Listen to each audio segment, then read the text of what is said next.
Hi guys, मेरा नाम है विशाल और आप देख रहे हो smart monkey voice.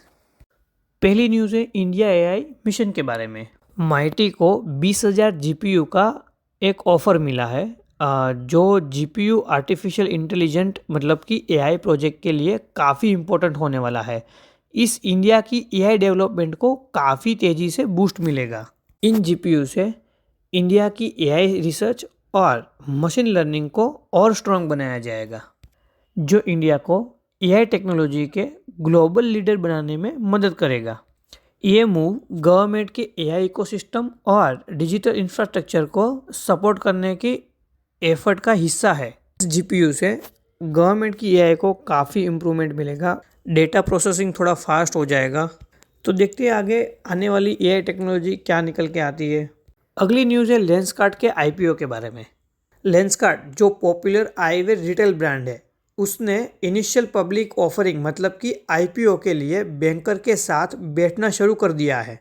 Company 750 million से 1 बिलियन रेज करने का प्लान कर रही है इस आईपीओ के थ्रू। लेंसकार्ट का टारगेट वैल्यू 7 to 8 बिलियन है और वो फाइनेंशियल 26 तक एंड तक इंडिया स्टॉक एक्सचेंज पर अपनी शेयर लिस्टिंग के प्लानिंग कर रहा है। फाइनेंशियल ईयर 24 में कंपनी ने 10 करोड़ का नेट लॉस रिपोर्ट किया है, लेकिन वो आईपीओ के थ्रू अपने ऑपरेशन को स्केल करने और मार्केट में और ज़्यादा ग्रोथ करने की उम्मीद कर रहा है। अगर लेंसकार्ट का आईपीओ आया तो कौन कौन भरेगा, कमेंट में ज़रूर बताना।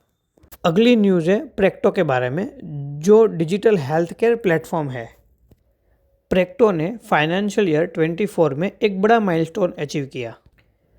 कंपनी ने 3500 करोड़ का जीएमवी क्रॉस किया है और उसकी रेवेन्यू 22% से ग्रोथ होकर 240 करोड़ हो गई है। जीएमवी का मतलब होता है ग्रॉस मर्चेंडाइज वैल्यू। अगर आपको नहीं पता है कि जीएमवी क्या होता है तो मैं आपको समझाता हूँ। जीएमवी का मतलब है कि online platform, e commerce website या मार्केट प्लेस पर बेची गई सारी चीज़ों और सर्विस का टोटल सेल्स होता है। एग्जाम्पल के तौर पे हम ले तो पहले महीने में मैंने 10,000 के प्रोडक्ट बेचे ऑनलाइन, ठीक है, और दूसरे महीने में मैंने 20,000 ऑनलाइन प्रोडक्ट बेचे, तो मेरा टोटल जीएमवी हुआ 30,000 का। प्रेक्टो ने अपने लॉसेस को 82% तक घटा दिया है, जो फाइनेंशियल ईयर 23 में 99.4 करोड़ थी, वो फाइनेंशियल ईयर 24 में 17 करोड़ तक आ गई है। प्रेक्टो ने 54 मिलियन से ज़्यादा पेशेंट को 642 सिटीज़ में सर्विस दी है। कंपनी का फोकस हेल्थ केयर क्वालिटी को इम्प्रूव करने पर है, जिसमें वेरीफाइड प्रोवाइडर्स और ऑडिट्स इंक्लूड है। प्रेक्टो ने फाइनेंशियल ईयर 24 का लास्ट क्वार्टर में प्रॉफिटेबल अचीव की है और अब वो ग्लोबली एक्सपांड करने की प्लानिंग कर रहा है। फ्यूचर उसका काफ़ी प्रॉमिसिंग लग रहा है प्रेक्टो के लिए।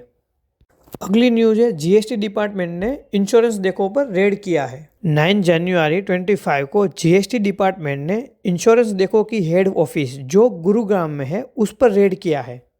ये रेड टैक्स की चोरी के ऊपर की गई है। डीजीजीआई ने अप्रैल 2023 में ही नोटिस भेज दिया था इंश्योरेंस देखो को, बट इंश्योरेंस देखो ने अब तक कोई उसके ऊपर इम्प्रूवमेंट किया नहीं, इसीलिए इसके ऊपर अभी रेड पड़ी है।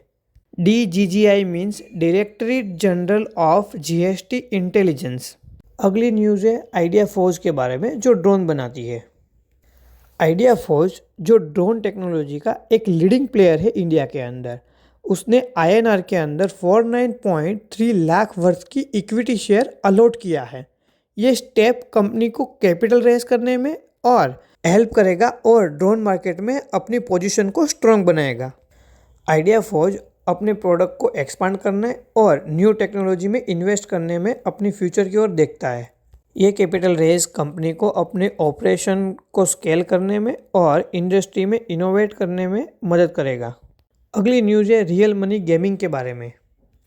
सुप्रीम कोर्ट ने रियल मनी गेमिंग स्टार्टअप के अगेंस्ट जीएसटी डिपार्टमेंट द्वारा भेजे गए शोकेस नोटिस को टेम्पररी स्टे कर दिया है। ये डिसीजन गेमिंग स्टार्टअप के लिए रिलीफ का है, जिन्होंने अपनी टैक्स ऑब्लिगेशन को लेकर कंफ्यूजन उठाया था। जीएसटी डिपार्टमेंट ने स्टार्टअप को टैक्स कैटेगरी को लेके नोटिस भेजे थे। लेकिन कोर्ट ने अब तक किसी एक्शन को रोक दिया है। ये रूलिंग गेमिंग इंडस्ट्री के लिए एक इम्पोर्टेंट स्टेप है और अब केस फर्दर रिव्यू होगा। फिर जाके कुछ डिसाइड कर पाएंगे कि कितना % उसको जीएसटी पे करना है। अगली न्यूज़ है ब्लिंकिट के बारे में।